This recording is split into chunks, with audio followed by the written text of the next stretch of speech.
दोस्तों, क्या आप जानते हैं कि प्राचीन भारत में एक ऐसी यूनिवर्सिटी थी जिसे उस समय दुनिया की सबसे बड़ी, सबसे पुरानी और प्रख्यात विश्वविद्यालयों में शुमार किया जाता था। दरअसल हम बात कर रहे हैं नालंदा यूनिवर्सिटी की, जहां एक समय दुनिया के कई अलग अलग देशों से लोग एजुकेशन के लिए भारत आते थे। लेकिन फिर अचानक कुछ ऐसा हुआ कि ये यूनिवर्सिटी पूरी तरह बर्बाद हो गई। ऐसे में लोग हमेशा से ये जानना चाहे हैं कि आखिर इसका इतिहास क्या था और नालंदा यूनिवर्सिटी को किसने और क्यों डिस्ट्रॉय किया। आज नालंदा यूनिवर्सिटी की करंट सिचुएशन क्या है और आखिर क्यों 800 साल बाद 2014 में इसे फिर से ओपन किया गया। इन्हीं सवालों के जवाब हम आज के इस वीडियो में जानने वाले हैं। तो चलिए अब इस वीडियो को शुरू करते हैं। दोस्तों, नालंदा प्राचीन भारत के मगध साम्राज्य में स्थित एक मशहूर बौद्ध विश्वविद्यालय हुआ करती थी, जिसका निर्माण गुप्त राजवंश के सम्राट चंद्रगुप्त सेकंड के बेटे राजा कुमार गुप्त प्रथम ने 5वीं शताब्दी के दौरान करवाया था। कहा जाता है कि ये उस समय सिर्फ भारत ही नहीं बल्कि पूरी दुनिया की सबसे बड़ी और सबसे मशहूर विश्वविद्यालय हुआ करती थी। उस समय इस विश्वविद्यालय के अंदर 10,000 से ज्यादा स्टूडेंट व उन्हें पढ़ाने के लिए 2,000 से ज्यादा टीचर्स हुआ करते थे। साथ ही यहाँ के स्टूडेंट्स सिर्फ भारत ही नहीं बल्कि चीन, जापान, कोरिया और तुर्की जैसे देशों के साथ ही पूरे एशिया से आते थे। कुछ सोर्सेज बताती हैं कि नालंदा शुरुआत में एक खुशहाल गांव हुआ करता था, जो कि उस समय मगध की राजधानी राजगृह शहर के नजदीक स्थित था। और ऐसा कहा जाता है कि जैन तीर्थकर महावीर ने नालंदा में कुल 14 रातें बिताई थी और साथ ही गौतम बुद्ध ने भी इस गांव के पास स्थित पावरिका नाम के एक आम के बाग में उपदेश दिए थे। महावीर और गौतम बुद्ध के साथ नालंदा का ये कनेक्शन इसके अस्तित्व को कम से कम 500 से 600 बीसी तक पीछे ले जाता है, जबकि हाल ही में इस जगह पर हुई कुछ खोजों के अनुसार ये बताया जा रहा है कि नालंदा का अस्तित्व 1200 बीसी तक पुराना हो सकता है। हालांकि सबूतों की कमी के चलते इसकी स्थापना का श्रेय फिलहाल गुप्त राजवंश के राजा कुमार गुप्त को ही दिया जाता है। दोस्तों, नालंदा को दुनिया के सबसे पुराने विश्वविद्यालयों में से एक माना जाता है। ये विश्वविद्यालय 5वीं सदी से लेकर 12वीं सदी तक लगातार 700 साल तक चलती रही थी, जिसके चलते इसको इतिहास की सबसे लंबे समय तक चलने वाली यूनिवर्सिटी भी कहा जाता है। साथ ही ऐसा माना जाता है कि इस यूनिवर्सिटी का कैंपस लगभग 120 हेक्टेयर में फैला हुआ था और अभी तक इसमें से सिर्फ 10% हिस्से को ही खोदकर बाहर निकाला गया है, जबकि इसका बाकी 90% हिस्सा अभी भी जमीन के नीचे मौजूद है। नालंदा की एक और खास बात ये थी कि ये अपने समय में दुनिया की एकमात्र इंटरनेशनल यूनिवर्सिटी हुआ करती थी। कहते हैं कि इस यूनिवर्सिटी में एडमिशन लेने के लिए स्टूडेंट्स को बेहद मुश्किल टेस्ट पास करना होता था। यहाँ पढ़ाए जाने वाले विषयों में philosophy, religion, astronomy, science, medicine और मैथमेटिक्स के साथ साथ कई और सब्जेक्ट भी शामिल थे। दोस्तों, यहाँ हर एक क्लास में 100 छात्र हुआ करते थे, जिन्हें क्लास खत्म होने तक बाहर जाने की अनुमति नहीं दी जाती थी। इससे ये भी पता चलता है कि यूनिवर्सिटी के रूल काफी सख्त थे। यहाँ क्लास के अंदर सभी स्टूडेंट्स जमीन पर बैठकर पढ़ाई करते थे।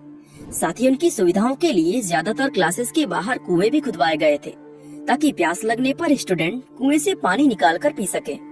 दोस्तों, नालंदा दुनिया की पहली ऐसी यूनिवर्सिटी थी जहाँ छात्रों के लिए पढ़ने के साथ साथ उनके रहने की भी पूरी व्यवस्था थी।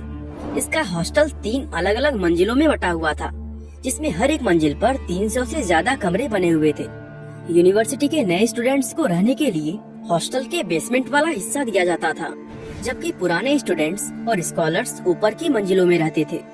दोस्तों, उस समय भारत के अधिकांश हिस्सों में पाली भाषा बोली जाती थी, जिसे प्राचीन हिंदी भाषा भी कहा जाता है। वैसे आपकी जानकारी के लिए बता दें कि पाली उत्तर भारत के लोगों की भाषा थी, जो पूर्व में बिहार, पश्चिम में हरियाणा से राजस्थान, उत्तर में नेपाल से उत्तर प्रदेश और दक्षिण में मध्य प्रदेश तक बोली जाती थी। एक और चीज जो इस यूनिवर्सिटी को इतना ज्यादा खास बनाती थी वो थी इसकी लाइब्रेरी। दरअसल नालंदा यूनिवर्सिटी की लाइब्रेरी उस समय पूरी दुनिया की सबसे पुरानी और सबसे बड़ी लाइब्रेरी कही जाती थी। इस लाइब्रेरी का नाम धर्मगंज था, जिसका मतलब सच्चाई का पर्वत होता है। उस समय राजा हर्षवर्धन के शासन काल में चाइनीज स्कॉलर हेंग सांग ने भारत का दौरा किया था और इसी दौरान वो नालंदा विश्वविद्यालय को भी देखने गए थे।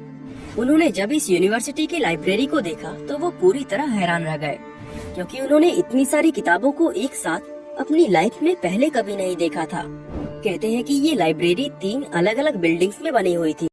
इन तीनों बिल्डिंग्स के नाम थे रत्न सागर, रत्नोदादी और रत्नरंजक।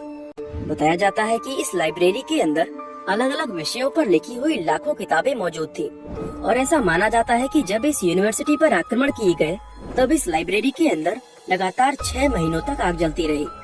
आप इसी से ये अंदाजा लगा सकते हैं कि ये कितनी बड़ी रही होगी और इसके अंदर कितनी सारी किताबें मौजूद होंगी। दुर्भाग्य से उन आक्रमणों के चलते ये लाइब्रेरी पूरी तरह बर्बाद हो गई, जिसके चलते उस समय उन लोगों द्वारा की गई सारी रिसर्च और मेहनत इसी आग में जलकर हमेशा के लिए खाक हो गई। दोस्तों, अब सवाल ये आता है कि इस यूनिवर्सिटी को आखिर किसने, कब और क्यों नष्ट किया था।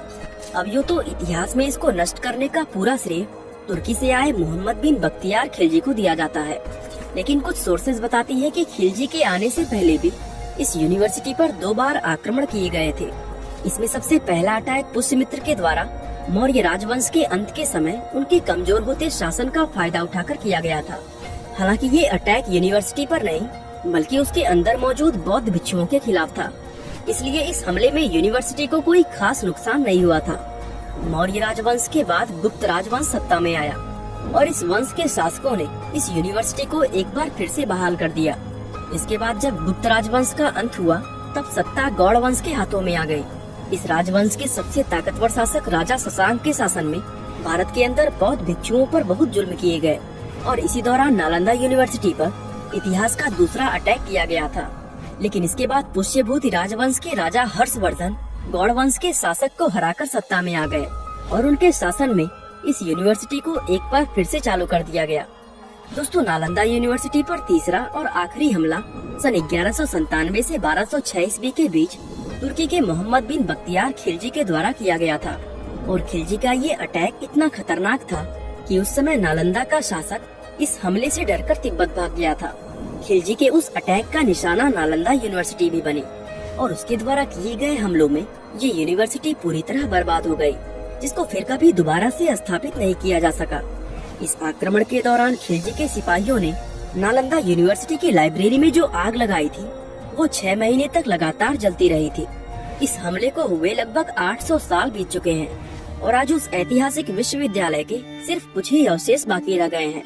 वैसे आपकी जानकारी के लिए बता दें कि बिहार के राजगीर शहर में मौजूद ये यूनिवर्सिटी आज एक फेमस टूरिस्ट स्पॉट बन चुकी है, जिसको देखने के लिए देश विदेशों से हजारों लोग हर साल यहाँ पहुँचते हैं। इसके अलावा नालंदा यूनिवर्सिटी के उस लेगेसी को फिर से जिंदा करने के लिए नालंदा इंटरनेशनल यूनिवर्सिटी नाम की एक नई यूनिवर्सिटी बनाई गई है, जिसका पहला एकेडमिक सेशन 1 सितंबर 2014 के दिन शुरू हुआ था। शुरुआत में इस यूनिवर्सिटी को थोड़ी बहुत फैसिलिटीज के साथ शुरू किया गया, लेकिन रिपोर्ट्स के अनुसार इसका मॉडर्न कैंपस 160 हेक्टेयर जितना बड़ा होने वाला है, जिसके बनकर तैयार होने की उम्मीद साल 2022 के अंत तक लगाई जा रही है। और साथ ही बताया जा रहा है कि काम पूरा होने के बाद ये यूनिवर्सिटी सिर्फ भारत ही नहीं बल्कि पूरे एशिया की सबसे बड़ी यूनिवर्सिटीज में शुमार की जाएगी। बाकी दोस्तों, आज के लिए बस इतना ही। आप अपने मनपसंद टॉपिक का सजेशन हमें कमेंट बॉक्स में दे सकते हैं, हम जरूर उन पर वीडियो बनाने की कोशिश करेंगे। बाकी वीडियो को लाइक, शेयर और चैनल को सब्सक्राइब करना बिल्कुल ना भूलें। आपका बहुमूल्य समय देने के लिए बहुत बहुत धन्यवाद।